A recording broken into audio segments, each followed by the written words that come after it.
بسم اللہ الرحمن الرحیم۔ بڑی خوشی کی بات ہے کہ آواز ملت چینل درس حدیث کا یہ مبارک سلسلہ شروع کر رہا ہے۔ اللہ تعالیٰ سے دعا کیجئے کہ اللہ تعالیٰ اسے قبول فرمائے اور پوری انسانیت کو اس سے نفع پہنچائے، آمین یا رب العالمین۔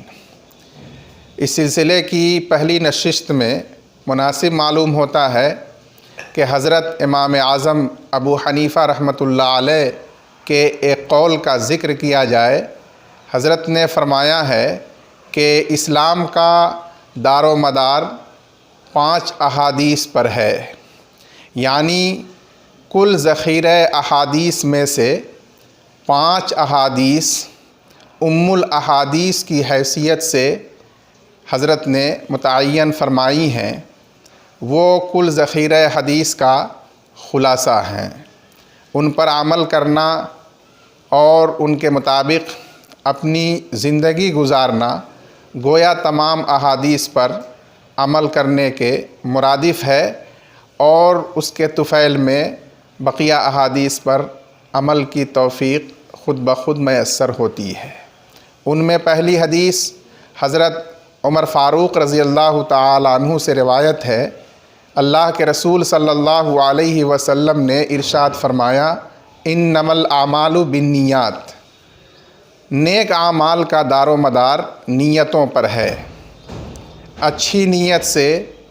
اللہ کی رضا کی نیت سے نیک عمل کیا جائے تو اللہ کے یہاں وہ قبول ہوتا ہے، اور اس پر جو اللہ رسول نے وعدے کیے ہیں وہ دنیا آخرت میں مرتب ہوتے ہیں۔ لیکن بری نیت سے اللہ کی رضا کے علاوہ کسی اور مقصد سے کوئی نیک عمل کیا جائے تو اللہ کے یہاں وہ قبول نہیں ہوتا، بلکہ بعض دفعہ وہ انسان کے لیے مواخذے کا سبب بن جاتا ہے۔ آگے اللہ کے رسول صلی اللہ علیہ وسلم نے فرمایا، وَإِنَّمَا لِكُلِّ امْرِئٍ مَّا نَوَىٰ، ہر آدمی کو وہی چیز ملتی ہے جس کی اس نے نیت کی،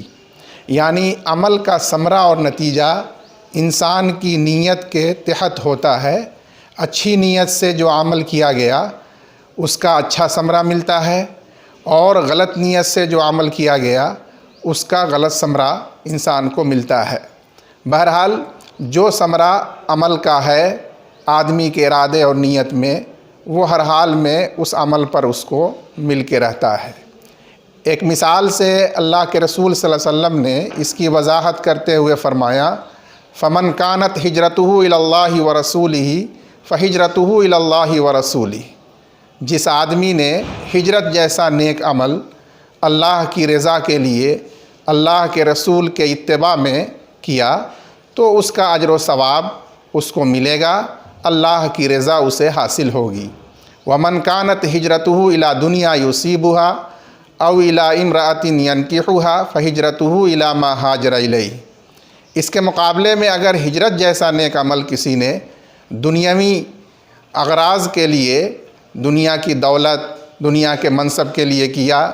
یا کسی عورت سے نکاح کے لیے کیا، تو جو اس کا مقصد پیش نظر تھا، اس کی نیت تھی، اس کے مطابق ثمرہ اس کو مل جائے گا، لیکن اللہ کی رضا اور اجر و ثواب اس پر نہیں مل سکتا۔ دوسری حدیث حضرت ابو ہریرہ رضی اللہ تعالی عنہ سے روایت ہے۔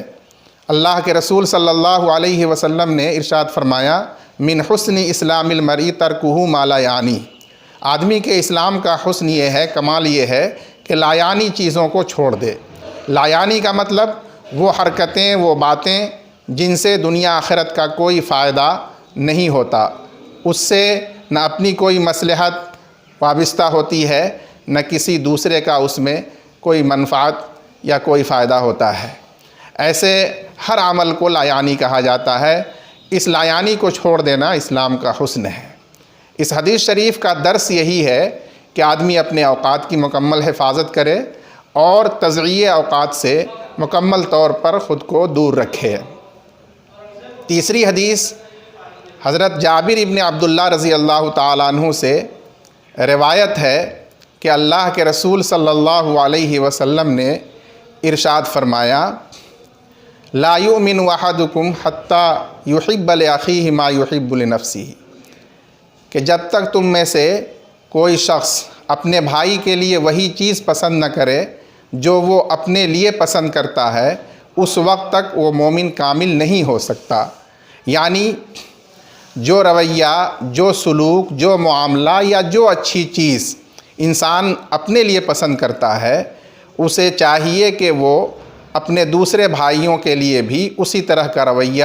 اسی طرح کا اچھا سلوک، اسی طرح کا اچھا معاملہ اور اچھی چیزوں کو پسند کرے۔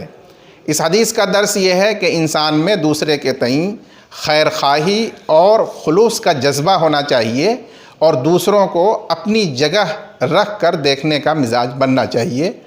اس سے ایمان کامل اور مکمل ہوتا ہے۔ چوتھی حدیث حضرت نعمان ابن بشیر رضی اللہ تعالی عنہ سے روایت ہے۔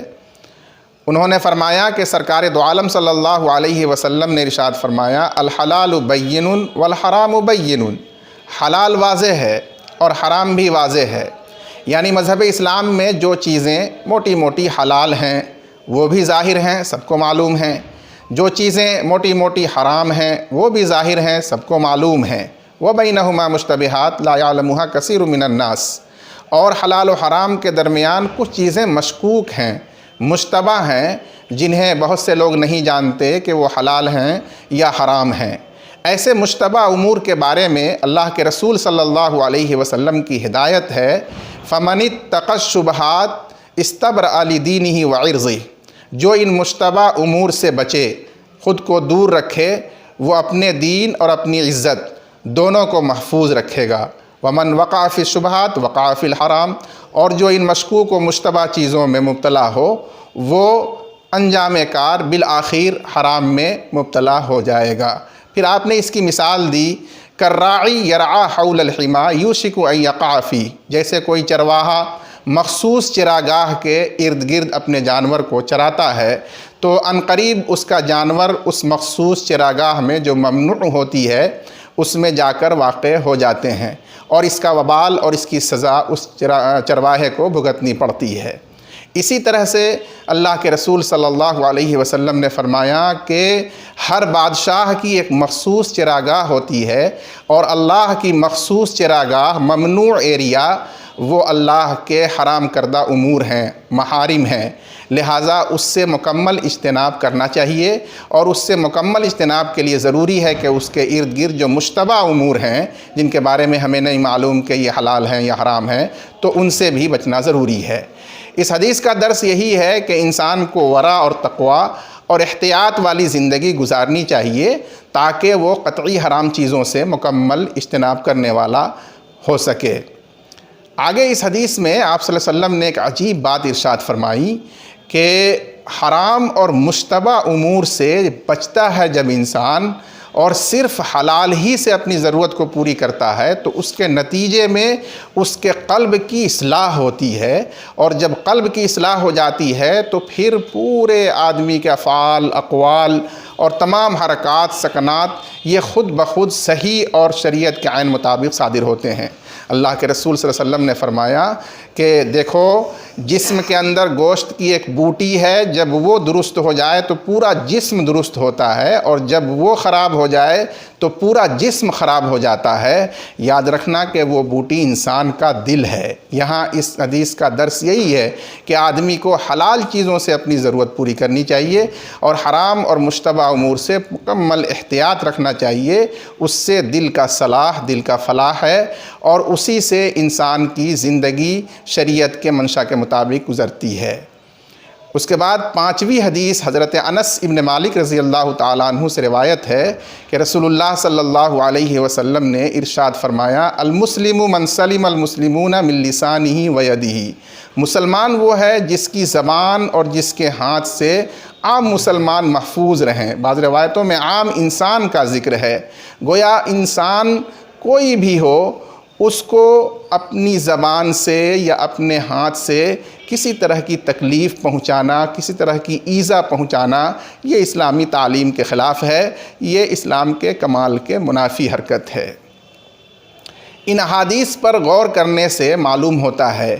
کہ اگر ان احادیث کو سمجھ کر ان پر عمل کیا جائے تو ایک طرف انسان تمام حقوق اللہ کو پوری بشاست اور اخلاص کے ساتھ ادا کرنے والا بن جاتا ہے، دوسری طرف تمام حقوق العباد کو احسن طریقے پر ادا کرنے والا بن جاتا ہے، تیسری طرف اپنے اوقات اور اپنی عمر کی حفاظت کرنے والا اور نیکیوں میں لگانے والا بن جاتا ہے، چوتھی طرف آدمی اپنی زبان، اپنے ہاتھ اور اپنی ہر حرکت سے دوسروں کو تکلیف پہنچانے اور بددعا لینے سے بچ جاتا ہے۔ اس لیے یہ حدیث اسلام کا ایک طرح سے مدار ہے، یہ احادیث ان پر عمل کر کے آدمی اپنا مزاج شریعت کے مطابق بنا سکتا ہے اور باقی دیگر احادیث پر، دیگر دین کے شعبوں پر آسانی سے عمل کر سکتا ہے۔ والسلام علیکم ورحمۃ اللہ وبرکاتہ۔